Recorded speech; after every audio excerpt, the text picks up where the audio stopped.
देश में कोरोना संक्रमितों की कुल संख्या 98 लाख तक पहुंच गई है।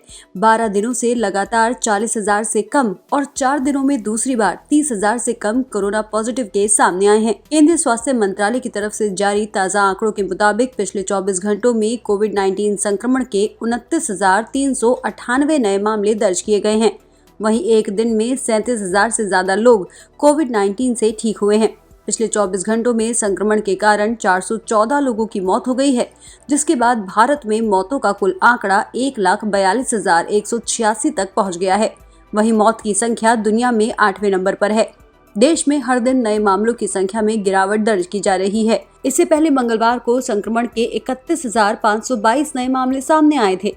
वहीं देश में फिलहाल 3,63,749 एक्टिव केस हैं और ठीक होने वालों की संख्या 92,90,834 हो गई है।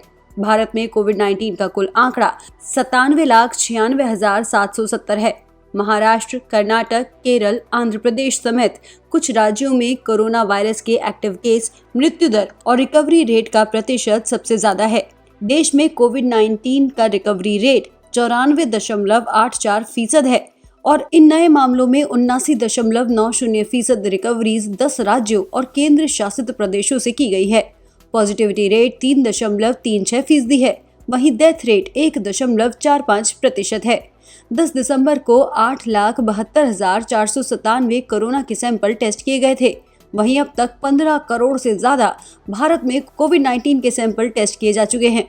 भारत में सबसे ज्यादा एक्टिव केस महाराष्ट्र राज्य में है। वहीं एक्टिव केस के मामले में दुनिया में भारत का 9वां स्थान है।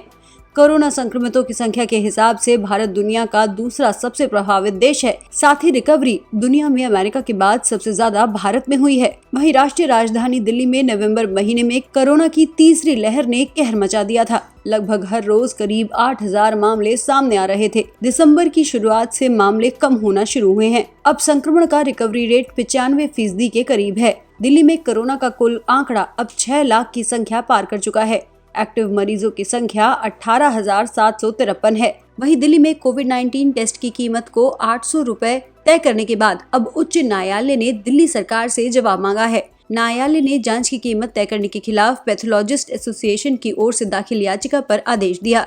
याचिका में कीमत में संशोधन करने की मांग की गई है। सरकार की ओर से अधिवक्ता रमेश सिंह और गौतम नारायण ने न्यायालय को बताया कि 800 रुपए कीमत सिर्फ RT-PCR प्रणाली की जांच पर लागू होगी। उन्होंने कहा कि ट्वीनेट और सीबीनेट प्रणाली से होने वाली जांच पर ये लागू नहीं होता। उच्च न्यायालय में कहा गया कि तीनों जांच एक समान नहीं है, ऐसे में उनके लिए सामान्य मूल्य तय नहीं किया जा सकता। वहीं भारत में कोविड-19 वैक्सीन के इमरजेंसी इस्तेमाल की मंजूरी जल्द दी जा सकती है। देश में अब तक 3 कंपनियां फाइजर इंडिया, भारत बायोटेक और सीरम इंस्टीट्यूट ऑफ इंडिया ने इसके लिए आवेदन किया है। CDSCO ने भारत बायोटेक और सीरम इंस्टीट्यूट से उनके टीकों का एडिशनल सेफ्टी और एफिकेसी डेटा मांगा है।